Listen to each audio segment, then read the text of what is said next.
Welcome, everyone, to today's video, where we're going to explore the top 5 ways to make passive income in 2023.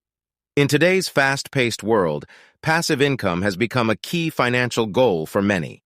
So let's dive right in and discover some smart and practical ways to make money while you sleep. Number 1, real estate remains one of the most reliable ways to generate passive income. You can invest in rental properties, commercial spaces, or even real estate investment trusts, REITs. Rental income and property appreciation can provide a steady stream of passive cash flow. Number 2, dividend stocks are another fantastic way to earn passive income by investing in dividend-paying stocks.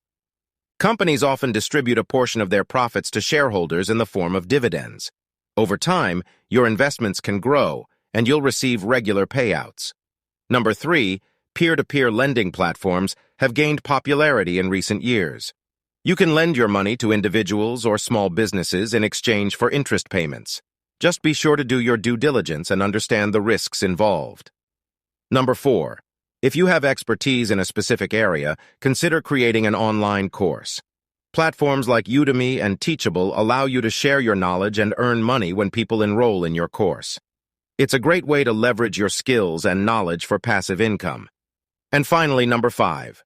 Automated online businesses like dropshipping or affiliate marketing can generate passive income. With the right strategy and consistent effort up front, you can create a system that continues to generate income while you focus on other aspects of your life. So there you have it, the top 5 ways to make passive income in 2023. Remember, building passive income streams takes time and effort, especially in the beginning. But with dedication and smart choices, you can set yourself up for financial success and enjoy the benefits of passive income for years to come.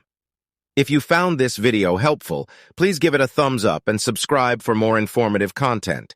And as always, if you have any questions or suggestions, feel free to leave them in the comments section below. Thanks for watching, and I'll see you in the next video.